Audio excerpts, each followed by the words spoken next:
All right, we'll start by introducing ourselves, our position on the film. I'm John. John Hill. My name is John Hill. John Hill. John Hill. And I directed and animated. Directed and animated. Next show in 90 minutes. Next show in 90 minutes. Next show in 90 minutes. Next show in 90 minutes. Next show in 90 minutes. Next show in 90 minutes.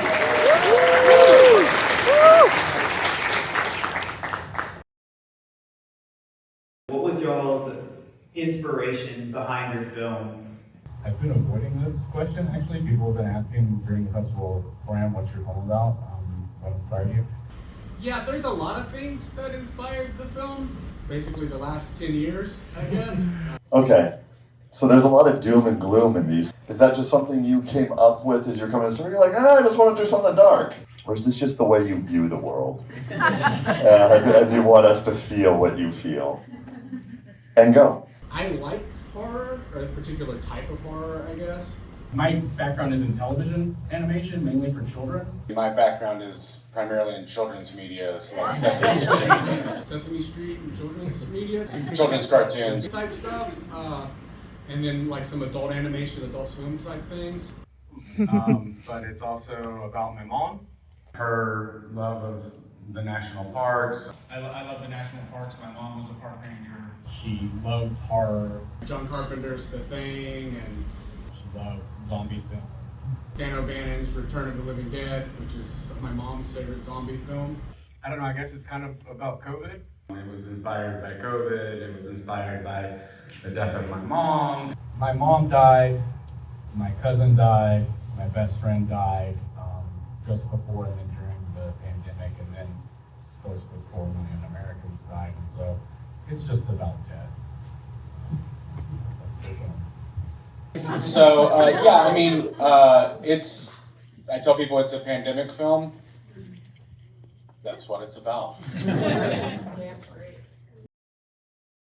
As you were saying, you've kind of been dreading the question.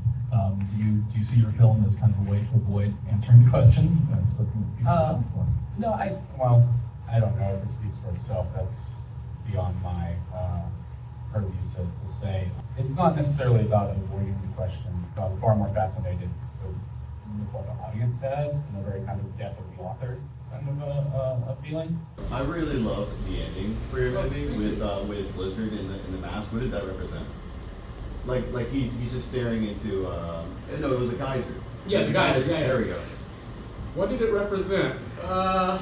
He's just, you see something beautiful and the natural urge is to share it, but there's nobody to share it.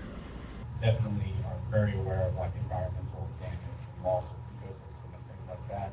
We have a tendency to separate humanity off to the side from that, as if we are not of nature. If I could have snapped my fingers and had the film instantly, it probably would have had a different title. One of the working titles was Hashtag Nature is Healing. Hashtag Nature is Healing, because that was like a big kind of social media thing at the beginning of the pandemic. There was this kind of like doomerism undercurrent of, well, if we all die, the planet will be better. The planet will be okay. Like, look at the CO2 gases. No one's in their planes right now. Isn't this great? Like, nature is healing, which was mostly not true. And so for me, having this kind of lone person in one of the most beautiful places in America is also kind of, it's there to, like, what good is the world? They're both. You gotta have both. They're both working for both. Does beauty exist without conserving? Yeah. I mean, again, if the national park falls in the woods, is anyone there to hear it? So how long did it take each of you to make your film? Because obviously animation, depending on what you're doing, is a very painstaking and tedious process at times. This was in production for about 2.5 years. It took me about 2.5 years to animate all that, kind of in between my full-time work as a professor. How many days to animate that stuff? 2.5 years.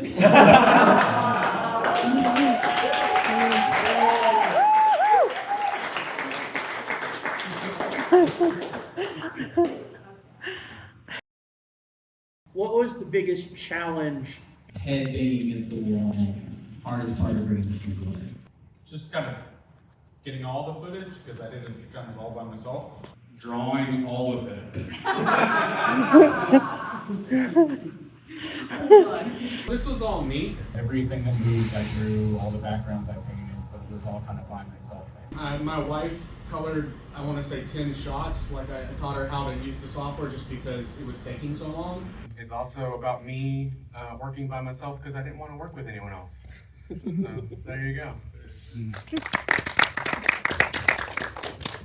And then I had Mike Horton, is a kind of a brilliant Foley guy out in LA. He did my sound effects and my final mix. And then Scott Ampleford, who is a composer in Europe, who is also a short filmmaker. He did the score, the music. I did it all by myself. I did everything myself, so it was great to work with. Just never, any note, instantly addressed it. It's incredible, yeah. I love to animate. So animation is often inherently very collaborative. And solitary, because you can work with a big group of people and a whole bunch of animators can be working on a single episode of something. But your shot is like, it's yours, and so you're spending a lot of time kind of doing that. So there's a meditative kind of quality to working on it that kind of keeps me in it. And for this one, I just wanted to be by myself. And then the film is also kind of about isolation and stuff like that. So by doing it just alone, I was hoping that some of that feeling goes through the fingers into the drawings. In next show, 90 minutes, why Yellowstone? I don't know, like what? 15 years ago. 15, 17 years ago? Almost 20 years ago. I had an idea for like a graphic novel That I never made. But I did a lot of drawings. The only things I really had locked into my head was that the guy was going to wear a hazmat suit the whole time. fighting zombies. And it was going to start in Yellowstone. And my wife My wife was like, I always liked the drawings you did. zombies in national parks and was like, you should do something with that. drew all these zombies and hazmats and stuff, and why don't you ever like animate it? But that idea was much more like early 2000s crass, like Evil Dead 2 humor-based kind of a thing. 20-year-old guy's idea of a good time. And that's not what this is. So instead, I told a story that I don't think it's anyone's idea of a good time, but that was a little intentional. I had a question for the gentleman on my right, about the, yes.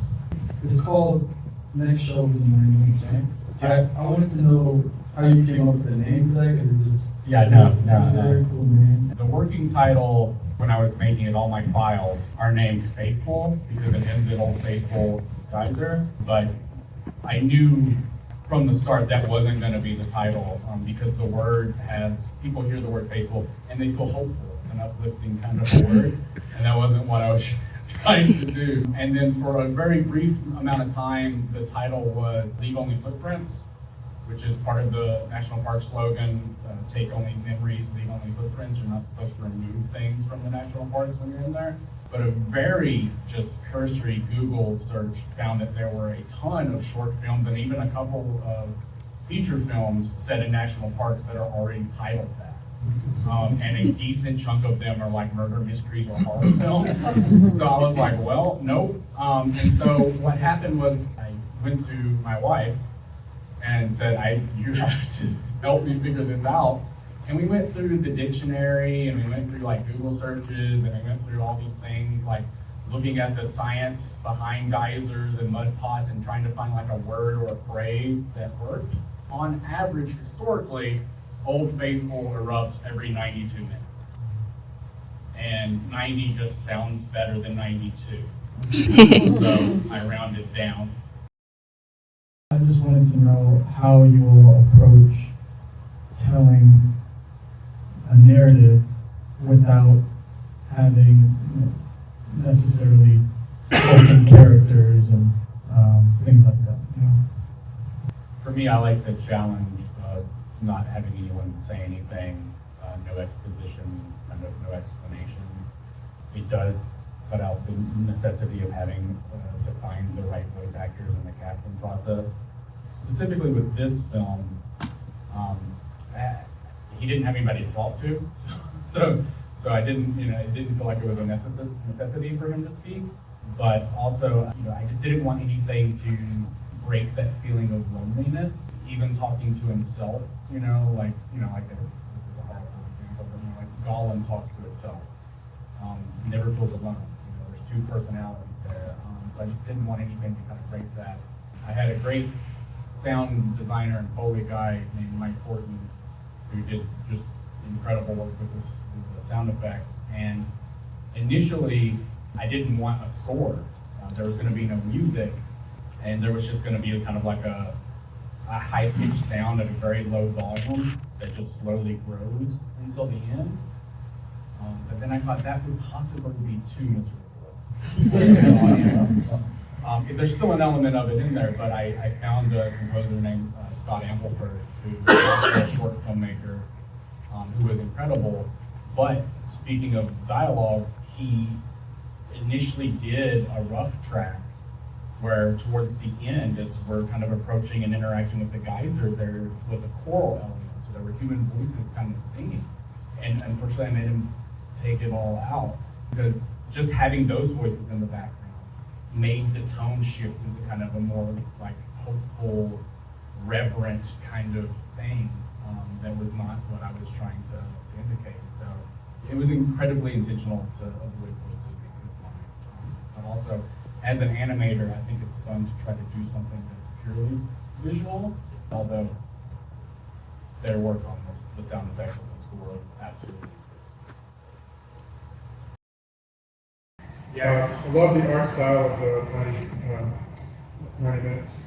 It looked a little bit like there was maybe rotoscope, or was there some rotoscope in there? Fine. Yeah, it's like a quasi-rotoscope thing. In planning this in animation, you have a storyboard and then an animatic. It has to be very tight before you actually start production because you can't waste time drawing shit you don't use. What I did in order to kind of figure out the time, I had to film all the human live action stuff in my yard for reference, but also to help with the timing. Like there's a cut of this that's very goofy to watch because it's me out in like July heat in Alabama in a big coat, walking around with a rifle, and like my family and me pretending to be zombies and things like that. So I had that as a basis to cut the film down. So there's a really weird version of this that's like storyboard footage I didn't rotoscope, but just kind of like footage of like animal documentaries. Like stock footage of animals just kind of plugged in as placeholders. And then a bunch of weird footage of like me and my family in the yard.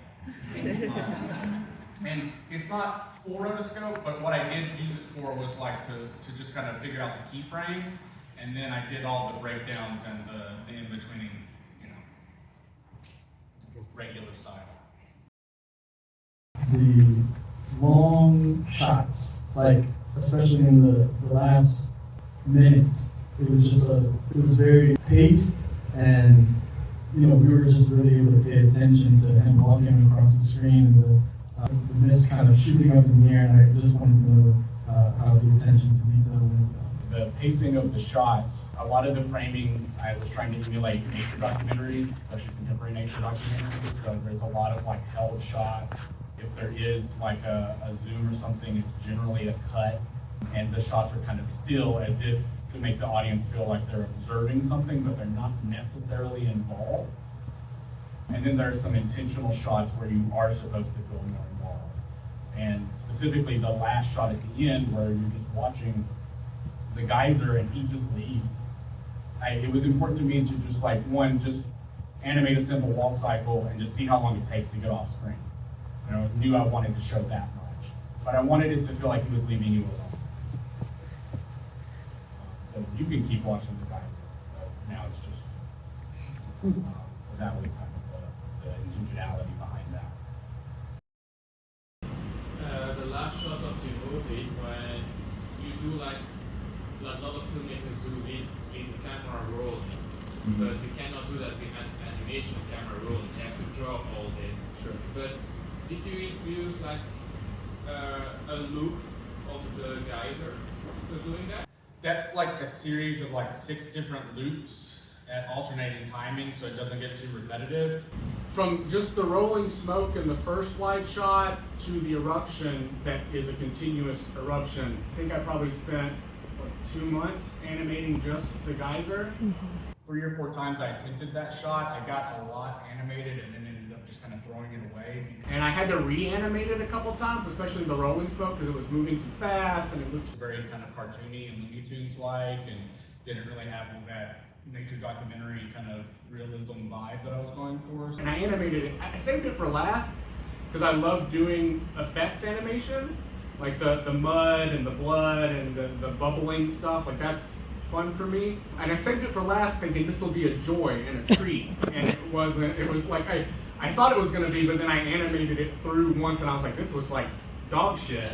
And so I threw all of that away and animated it through again. And I was like, this isn't better, but I figured out what I'm doing wrong, and so then I threw that away, and eventually did it. But yeah, it's a loop. It's absolutely a loop. Yeah. In terms of expanding it out, I would not. I have at other screenings, like at genre screenings, I get zombie fans who are like, "How does the virus work? And is the hazmat suit functional?" How did everybody freeze? I don't know.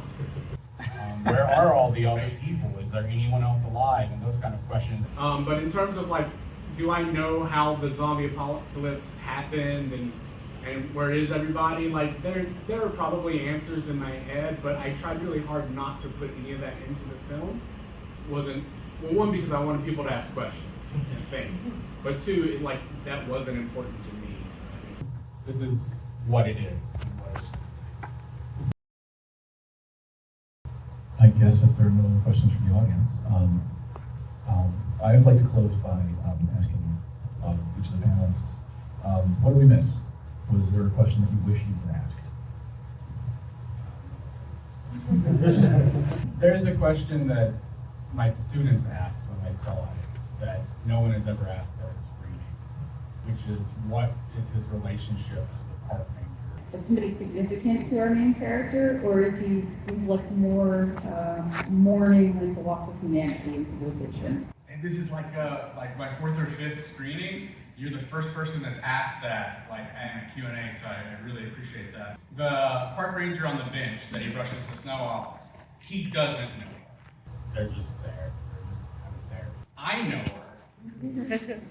And it's actually my mom, who was a park ranger when I was very young, and had to leave the service in order to make more money to provide for us. But he doesn't know her. He's just alone. And so when I was making a zombie film in a national park, I kind of had to put her.